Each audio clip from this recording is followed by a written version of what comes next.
Hi hello welcome back to my channel. ఇంకొక dieting రెసిపీతో మీ ముందుకు వచ్చేసాను. ప్లేట్ చూస్తున్నారు కదా, చాలా సింపుల్. సో ఇది చాలా టమ్మీ ఫుల్గా ఉంటుందండి, ఫిల్లింగ్గా ఉంటుంది. సో చూడడానికి తక్కువ పోర్షన్లా అనిపిస్తుంది కానీ చాలా ఫిల్లింగ్గా ఉంటుంది. ఇంకా లేట్ చేయకుండా చూసేద్దాం. అయితే వీడియోని అయితే లైక్ చేసి చూడడం స్టార్ట్ చేయండి. చాలా డైటింగ్ రెసిపీస్ ఉన్నాయి. నా ఛానల్లో ప్లేలిస్ట్ ఉంది, వెళ్ళి చూడండి. నచ్చితే నా ఛానల్ని సబ్స్క్రైబ్ చేసుకోండి. స్టవ్ పైన ఒక ప్యాన్ పెట్టుకొని దాంట్లోకి 1 టీ స్పూన్ నెయ్యి వేసుకోండి. నెయ్యి మాత్రం యూజ్ చేయండి, లేదా బటర్ అయితే యూజ్ చేయండి. దాంట్లోకి నేనైతే ఇక్కడ బన్సీ రవ్వ అంటారు కదండి, పెద్ద కొంచెం రవ్వ నూక, వైట్ది కాకుండా కొంచెం ఇలా పెద్ద నూక ఉంటుంది, బన్సీ రవ్వ అంటారు. దీంట్లో ఫైబర్ రిచ్ ఫుడ్ అనమాట. అంటే దీంట్లో ఫైబర్ రిచ్గా ఉంటుంది. సో మీకు వైట్ రవ్వ కంటే ఇది ఉంటే తీసుకోండి. సో దాన్ని గీలో బాగా ఫ్రై చేసుకొని దాంట్లోనే కొంచెం పచ్చిమిరపకాయలు అలాగే జీలకర్ర వేసుకోండి. మనం ఆనియన్స్ అయితే వేయట్లేదండి, మనం డైటింగ్ ఫుడ్ కాబట్టి.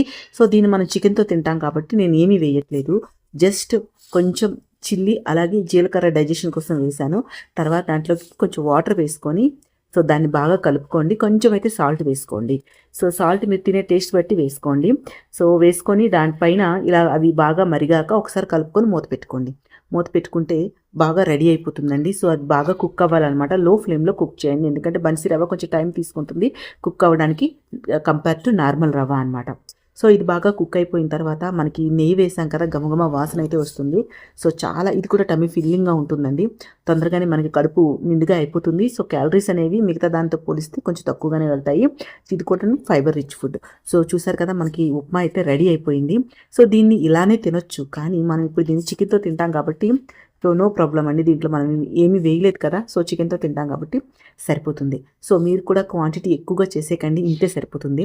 సో ఎక్కువగా కూడా మనం తినలేం, మరి అంత హెవీగా కూడా తినేయకూడదు. సో మనం డైట్ చేసేటప్పుడు ఇలా కొంచెం టేస్టీగా కొంచెం టైం తీసుకొని కొంచెం లేజినెస్ లేకుండా చేసుకుంటే మనకి వెయిట్ లాస్ జర్నీలో చాలా యూజ్ ఉంటుందన్నమాట.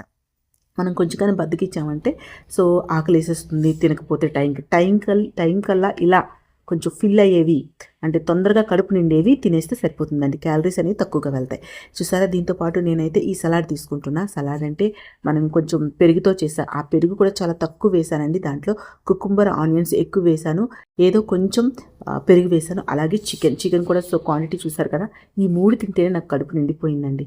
సో రెసిపీ మీకు నచ్చింది అనుకుంటున్నాను. మీరు కూడా ఇలా తినండి. సో నచ్చితే లైక్ చేయండి, షేర్ చేయండి, నా ఛానల్ని సబ్స్క్రైబ్ చేసుకోండి.